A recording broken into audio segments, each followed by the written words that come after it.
My stepfather said I'd never amount to anything without the family money, so I bought the family business and fired him. I was 16 when Richard married my mom and moved us into his mansion. He owned Hartwell Construction, the biggest contracting company in 3 counties. At family dinners, he'd lean back in his leather chair, swirling his whiskey, talking about legacy and bloodlines like some kind of king. "This business stays in the family," he'd announce, pointing his glass at Kevin. "Real family." The message was crystal clear. I wasn't real family. My biological father had died when I was 8. Mom struggled for years before meeting Richard at her grief support group. At first, he seemed like a savior, paying off our debts, moving us out of our cramped apartment into his sprawling estate. But the honeymoon phase ended quickly. When I graduated high school with a 4.2 GPA, Richard offered me a job in the warehouse, minimum wage, loading trucks at 5 a.m., while his biological son Kevin got the corner office despite barely passing community college. "You should be grateful," Richard said when I asked about advancement opportunities. "Without our name, you're nothing. No connections, no money, no future.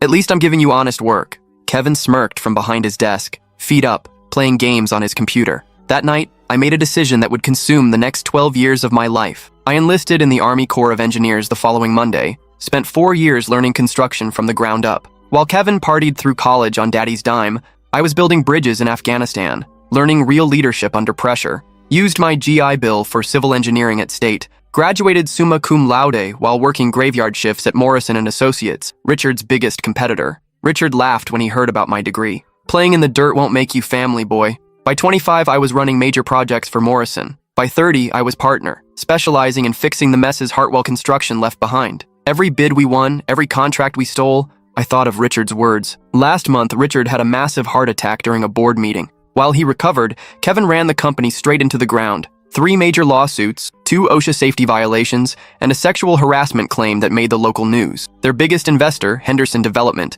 pulled out completely. The bank called in their loans. Hartwell Construction was hemorrhaging money faster than a burst pipeline. That's when I made my move. I'd been quietly courting their clients for years, building relationships, proving our superior work quality. When I offered to buy Hartwell Construction for 60 cents on the dollar, the desperate board didn't hesitate. The closing was yesterday. Today was my first day as CEO. I walked through the front doors at exactly 8 a.m., past the lobby where my high school photo still wasn't displayed with the other family pictures. Just Richard, Kevin, and Richard's father who'd started the company. Richard's assistant, Sarah, looked confused when she saw me in a 3-piece suit. "He's in his office," she said nervously. "But he's not expecting any appointments this early." "Oh, he's expecting me," I said, straightening my tie and checking my watch. "He just doesn't know it yet." I pushed open his office doors without knocking. Richard sat behind his massive oak desk, the same one where he'd signed my minimum wage paperwork 16 years ago. He looked up, annoyed and pale from his recent hospital stay. "What the hell are you doing here?" I smiled and placed the ownership papers directly on top of his morning coffee. "Cleaning house." Richard's face went through several emotions as he read. Confusion, disbelief, then slow-burning rage that made his neck veins bulge like ropes. "This is impossible," he muttered, flipping through pages with shaking hands. "The board would never sell to some nobody." "The board voted unanimously," I interrupted, settling into the chair across from him like I belonged there. Turns out they weren't thrilled about Kevin's sexual harassment lawsuit or the 3 OSHA violations that nearly shut down the Riverside project. Funny how liability insurance premiums skyrocket when you ignore safety protocols. His face turned the color of raw beef. "You manipulative little shit. You orchestrated this whole thing." "For 16 years, I confirmed, crossing my legs casually. "Ever since you told me I'd never amount to anything without your precious family name." Richard stood up so fast his chair rolled backward and slammed against the window. "This company has been in my family for 3 generations. My grandfather started it with his bare hands during the Depression. You can't just waltz in here and... Actually, I can. I did. And now I need to discuss your severance package." The word severance hit him like a physical blow. His mouth opened and closed like a fish gasping for air. You're firing me?" "Effective immediately." I pulled out a prepared manila envelope, sliding it across the desk. 2 weeks' pay, as required by state law. Your company car keys, building access card, company credit card, and corporate American Express need to be surrendered before you leave today. For a moment, I genuinely thought he might have another heart attack. His left hand clutched his chest, and his breathing became labored and wheezy. 16 years, he wheezed, leaning heavily on the desk. 16 years I put a roof over your ungrateful head, fed you, clothed you, gave you opportunities you never would have had, and reminded me every single day that I wasn't really family, I said, keeping my voice steady and professional. That I was nothing without your name, that I should be grateful for scraps. The office door burst open and Kevin stumbled in, looking like he'd been up all night drinking. His hair was disheveled, his shirt wrinkled, and he reeked of alcohol and cheap perfume. "Dad, what's going on?" Security called and said. He stopped mid-sentence when he saw me sitting in the client chair like I owned the place, which, technically, I did now. "What's he doing here?" Kevin demanded, pointing at me with a shaky finger. "Explaining your severance package," I said pleasantly, pulling out a second envelope. 2 weeks' pay, same as your father. Company property needs to be returned by 5 p.m. today. Kevin's bloodshot eyes darted between me and Richard. "Severance? What the hell is he talking about?" "Show him the papers," I told Richard. Kevin snatched the ownership documents, his lips moving as he struggled to read the legal language. I watched comprehension dawn on his face like a slow-motion train wreck. "This can't be legal," he said, his voice cracking. "You can't just steal our company." "I didn't steal anything. I purchased it through proper legal channels after your mismanagement drove it to the brink of bankruptcy." "Mismanagement?" Kevin's voice shot up an octave. "I've been working here for 3 years," I cut him off, "during which time you've been sued twice for sexual harassment, cited for safety violations that cost the company $180,000 in fines, and lost 3 major contracts due to missed deadlines and substandard work." "Those lawsuits were bullshit," Kevin snarled, stepping closer to my chair. "That secretary was asking for it, wearing those tight skirts, bending over my desk." "Stop talking," Richard said quickly, shooting his son a warning look. "Kevin, just stop talking right now." But Kevin was on a roll, alcohol loosening his tongue. "You think you're so smart stealing our company, but you'll run it into the ground within a year. You're not real family. You never were. You're just some loser my dad felt sorry for." The words hung in the air like smoke. Even Richard looked uncomfortable now. "You're absolutely right," I said calmly, standing up and straightening my jacket. "I'm not real family. Real family covers for each other's crimes. Real family looks the other way when employees get sexually assaulted. Real family values bloodlines over competence." I walked closer to Kevin, close enough to smell the stale alcohol on his breath. "But I am real competition, and I've been beating you at that for years." The office door opened again, and 2 professional security guards entered. Not Richard's usual rent-a-cops, but real professionals I'd hired that morning. "Gentlemen," I said to the guards, "please escort these 2 off the property. They're no longer employed here and need to collect their personal belongings under supervision." Kevin started to argue, but one of the guards, a former Marine who looked like he could bench press a truck, stepped forward with his hands clasped behind his back. "Sir, we can do this the easy way or the hard way. Your choice." Richard put a restraining hand on Kevin's arm. "Let's go, son. We're done here." As they reached the door, Richard turned back one last time. His face had aged 10 years in the past hour. "This isn't over," he said quietly. "Yes, it is," I replied, settling into his chair. My chair now. "It's been over for years. You just didn't know it yet." After they left, I called Sarah into the office. "Sarah, I need you to schedule an all-hands meeting for 10 a.m. in the main conference room. Everyone, office staff, foremen, project managers, even the crew leads if they can get here from job sites." She nodded eagerly. In 20 years of working for Richard, she'd never been asked for input or treated with basic respect. Should I order coffee and donuts?" she asked hesitantly. "Absolutely. This is going to be a long meeting, and we have a lot to discuss." By 10 a.m., the conference room was packed. Some people stood along the walls because we'd run out of chairs. Foremen still covered in concrete dust sat next to office administrators in pressed shirts. I'd never seen the entire company in one room before. "Some of you have been here longer than I've been alive," I began, looking around the room at faces both familiar and new. "You've built this company with your sweat, skill, and dedication. Under new management, that work will finally be valued and rewarded properly." A murmur rippled through the crowd. "First, let's address the elephant in the room. Yes, I've purchased Hartwell Construction. Yes, Richard and Kevin are no longer with the company. And yes, this means significant changes are coming."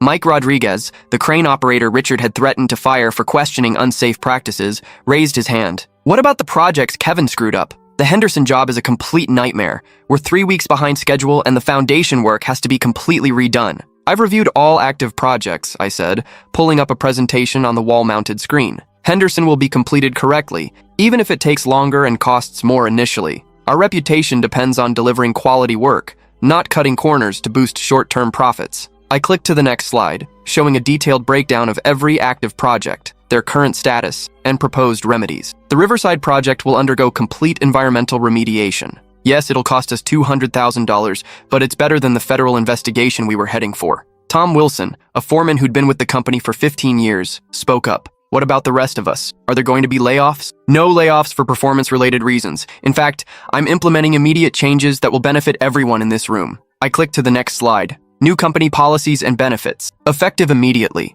Profit sharing for all employees after 6 months of employment. safety bonuses for accident-free projects, educational reimbursement for anyone wanting to improve their skills, promotion based on merit and performance, not family connections. The room buzzed with excitement. These were benefits they'd never dreamed of under Richard's leadership. Additionally, we're implementing a zero-tolerance policy for sexual harassment, discrimination, and workplace bullying. Everyone will undergo professional training, including management, especially management. I looked directly at several of the older foremen who'd been part of the boys' club culture. We're also establishing an anonymous reporting system for safety violations and workplace issues. No one should ever fear retaliation for raising legitimate concerns. Sarah raised her hand. What about administrative changes? Personnel? You keep your job, Sarah. In fact, you're getting a significant raise and a new title, Executive Assistant to the CEO. Your institutional knowledge is invaluable. The relief on her face was visible from across the room. I know change can be scary, I continued,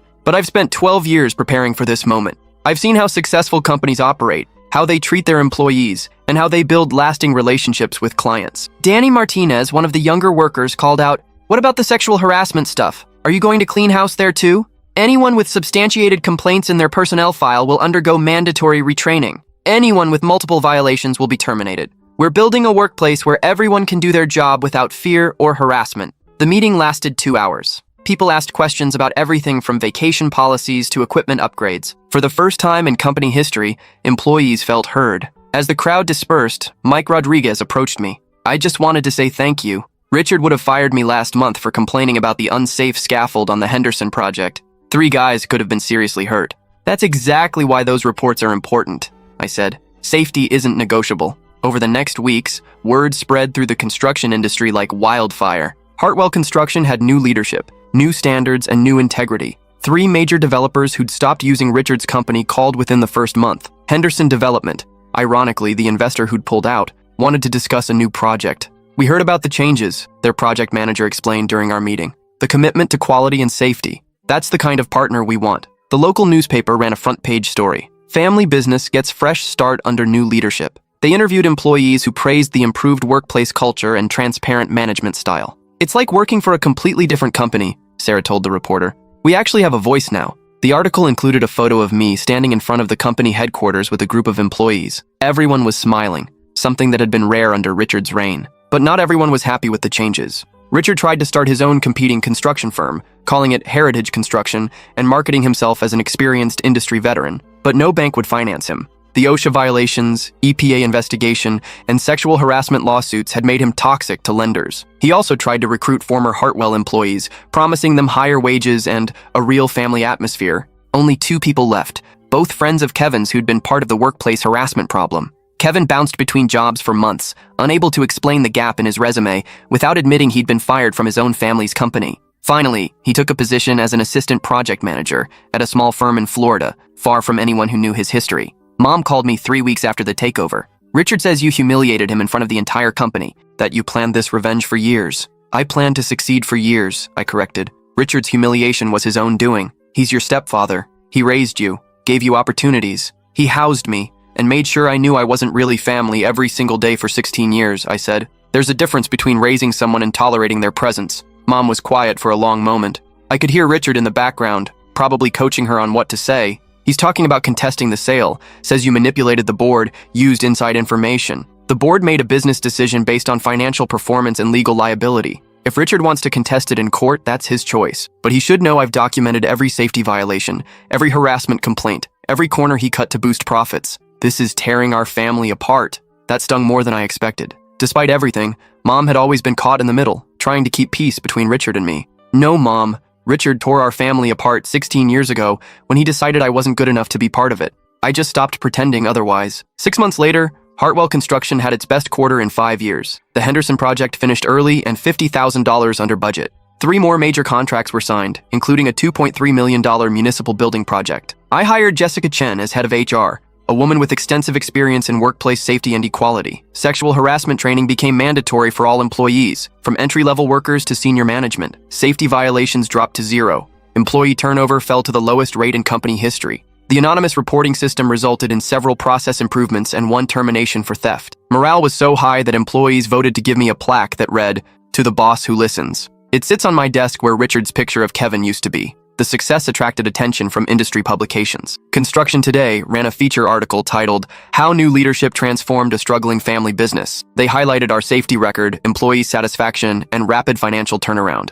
The reporter asked about my background and the transition from the previous management. "Change is never easy," I said diplomatically, "but sometimes it's necessary for growth and improvement." Richard was quoted in the same article, though his comments were relegated to a small sidebar. "I built that company from nothing," he said. "Some people don't appreciate family loyalty or tradition." The contrast was stark. My interview focused on employees, safety, and future growth. His was bitter complaints about the past. A year after the takeover, I received an unexpected visitor. Maria Santos, a recent civil engineering graduate, sat in my office with her resume and a determined expression. "I heard you judge people by their work, not their connections," she said. "Every other company I've applied to wants to know who my father is or whether I'm planning to get married and have kids." I hired her as a project engineer. On her first day, I took her to the Riverside project, the one we'd remediated properly despite the cost. "This is what we do here," I told her, as we stood in the construction trailer, looking at blueprints spread across the table. "We build things that last. We do it safely. We do it right."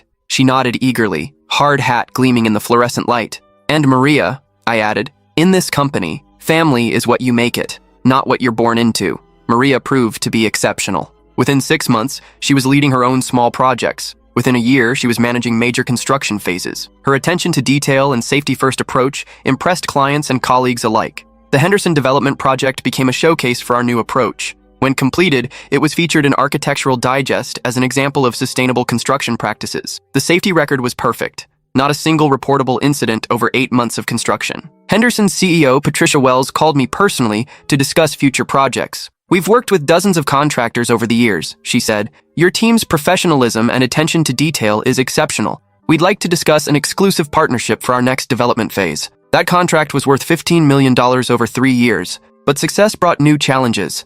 Our rapid growth required hiring additional staff and expanding our equipment fleet. I needed experienced project managers who could maintain our standards while handling larger, more complex projects. That's when I made a decision that surprised everyone, including myself. I reached out to some of Richard's former competitors, contractors who'd lost business to Hartwell's corner-cutting practices over the years. Several experienced professionals were eager to join a company with our reputation for integrity. James Patterson, a project manager who'd been blacklisted by Richard for refusing to falsify inspection reports, became our director of quality control. "I never thought I'd work for Hartwell Construction," he admitted during his interview. "But what you've built here isn't the same company." Within 2 years, we'd grown from 85 employees to 150. The company culture remained strong because we hired people who shared our values, not just our need for workers. Employee satisfaction surveys consistently rated us among the top construction companies in the region. Safety awards lined the conference room walls. Client retention was 95%. Richard's attempts to compete grew increasingly desperate. Heritage Construction bid unrealistically low on several projects,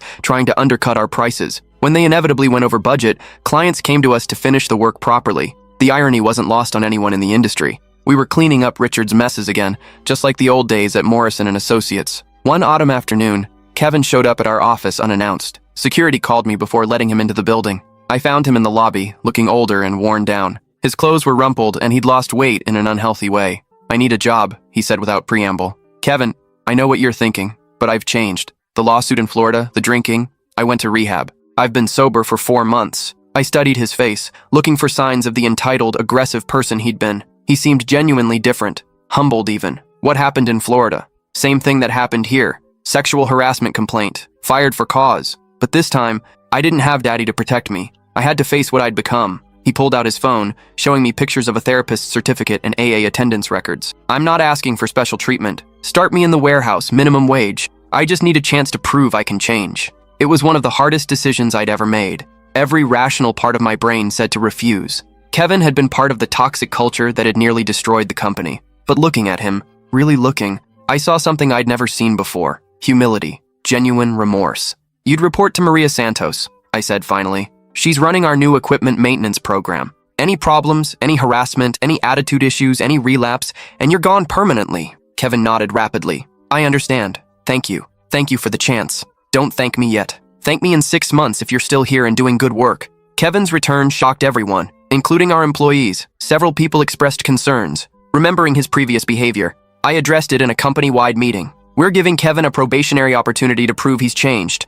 If anyone experiences harassment or inappropriate behavior, report it immediately. Zero tolerance means zero tolerance. Kevin started in the equipment yard, maintaining trucks and machinery. He showed up early, stayed late, and kept his head down. No one reported any problems. After 3 months, Maria came to my office. I hate to admit this, but Kevin's doing good work. He's thorough, reliable, and respectful to everyone on the team. Surprised? Honestly, yes. I was expecting him to revert to his old behavior once the novelty wore off, but he seems genuinely committed to changing. 6 months later, Kevin had earned a small promotion to equipment coordinator. He'd also started attending company safety meetings and contributing useful suggestions. The real test came during our annual holiday party. In the past, these events had been problematic. Too much drinking, inappropriate behavior, several incidents that HR had to handle. Under new management, we'd restructured the party. Professional venue, limited alcohol, families welcome. Kevin attended alone, nursing a single soda water all evening. When Maria's daughter asked him about the big trucks in our equipment yard, Kevin spent 20 minutes patiently explaining how excavators work, letting her sit in the driver's seat while her mother took pictures. "Thank you," Maria told me later, for giving him the chance to become a better person. 3 years after taking over the company, I received a call that changed everything. "This is Patricia Wells from Henderson Development. We'd like to discuss something significant with you." When I arrived at her office, I found not just Patricia, but representatives from 3 other major development companies. "We've been talking," Patricia began, "about the possibility of a regional partnership, exclusive contracts for all our projects over the next 5 years. The numbers they presented were staggering. $50 million in guaranteed work, with potential for much more if performance targets were met. "Why us?" I asked. "Because you've proven that integrity and profitability aren't mutually exclusive," said Michael Torres from Torres Development. "Every project, on time, on budget, zero safety incidents, that's worth a premium to us." The partnership would require expanding to nearly 300 employees and opening satellite offices in 2 neighboring states. It was exactly the kind of growth I dreamed about during those early years in the Army, learning my trade while Richard disparaged my ambitions. But the expansion also meant I needed someone I could trust completely to help manage operations, someone who understood the company culture and shared our values. I promoted Maria to Vice President of Operations. At 28, she became the youngest VP in the company's history. Kevin, now a reliable equipment manager, was among the first to congratulate her. "She earned it," he told me after the announcement. "And honestly, seeing her succeed makes me proud to work here." The irony wasn't lost on me. The woman Richard's generation had tried to exclude was now helping lead the company into its most successful era. Year 4 brought new challenges. The rapid expansion strained our systems and culture. Some of the new hires in the satellite offices didn't fully embrace our safety-first, integrity-focused approach. We had our first major incident in 3 years. A worker fell from scaffolding at the Riverside Phase 2 project, suffering a broken leg. The investigation revealed that proper safety protocols hadn't been followed. I flew to the satellite office the next day and shut down all operations until every worker completed refresher safety training. The delay cost us $75,000, but it sent a clear message about our priorities. "We don't compromise on safety," I told the assembled crews. "Ever. I don't care about deadlines or budget pressures. Everyone goes home healthy every day." The incident also revealed gaps in our management structure. The satellite office supervisors were experienced, but they hadn't fully internalized our culture. I instituted quarterly culture assessments and mandatory leadership rotations between offices. Every supervisor spent at least 1 month per year at headquarters, working directly with our core team. The investment paid off. By year 5, all 3 offices operated with consistent standards and culture. Safety incidents remained near zero. Employee satisfaction stayed high across all locations, but success brought unexpected personal challenges. Mom called one evening, her voice strained. "Richard's in the hospital. The doctors say it's pancreatic cancer, stage 4. The news hit harder than I expected. Despite everything, I'd never wished for Richard to suffer. "How long?" I asked. "Weeks, maybe a month. He's asking for you." The hospital smelled like disinfectant and despair. Richard looked frail in the narrow bed, attached to machines that beeped and hummed. The proud, domineering man who'd controlled my adolescence was gone, replaced by someone who looked fragile and scared. "I didn't think you'd come," he said when I entered the room. "Mom asked me to." We sat in uncomfortable silence for several minutes. Finally, Richard spoke. "I was wrong about you. About a lot of things. Richard, let me finish. I was threatened by you from the beginning. Smart kid, motivated, reminded me of myself at that age. But you weren't my blood, and I couldn't handle the idea that you might be better than Kevin." He coughed, a harsh sound that seemed to hurt. "I spent 16 years trying to keep you small because I was afraid you'd eclipse my son. Turns out, that's exactly what happened anyway. Kevin's doing well now," I said. "He's changed. Really changed." Richard's eyes widened. "You hired him? Gave him a chance to prove he'd grown up. He earned his place on the team. After everything he did? Everything I did? People can change if they want to badly enough." Kevin wanted to. I'm not sure you ever did. Richard was quiet for a long time, staring at the ceiling tiles. The company looks good. Really good. Better than I ever managed. We've been lucky. Good people, good projects. Luck? He laughed, a bitter sound. You turned a failing business into a regional powerhouse in 5 years. That's not luck. That's vision and leadership. He turned to look at me directly. I'm proud of what you've built. Proud of who you became. I should have said that years ago, Richard, and I'm sorry for all of it. For making you feel unwelcome in your own home. For telling you that you'd never amount to anything. For wasting 16 years being afraid of my own stepson. I felt tears starting and blinked them back. I forgive you, I said, surprised to find that I meant it. Richard died 2 weeks later. Kevin flew back for the funeral, taking bereavement leave from his job with us. The service was small, family, a few old business associates, some employees from the Heritage Construction days. I gave one of the eulogies, talking about Richard's role in founding the modern Hartwell Construction, carefully avoiding the darker chapters of our relationship. After the service, Kevin approached me. Thank you for what you said, and for everything. Giving me a job, a chance to prove I'd changed. I know it wasn't easy. Everyone deserves a second chance if they're willing to work for it. Dad was right, you know. You became everything he was afraid you'd become, everything he wished he could be. 6 months after Richard's death, Henderson Development offered us our biggest project yet, a $25 million mixed-use development that would anchor downtown revitalization efforts. The contract signing was held in the same conference room where Richard had first offered me that minimum wage warehouse job 16 years earlier. Standing at the head of the table, surrounded by employees who trusted me and clients who respected our work, I thought about the scared teenager who'd enlisted in the army rather than accept Richard's limitations. That kid could never have imagined this moment, leading a company of 300 people, partnered with the biggest developers in the region, financially secure beyond anything Richard had ever achieved. But more than the money or prestige, I was proud of the culture we'd built. A workplace where Maria could rise to VP based on talent, where Kevin could redeem himself through hard work,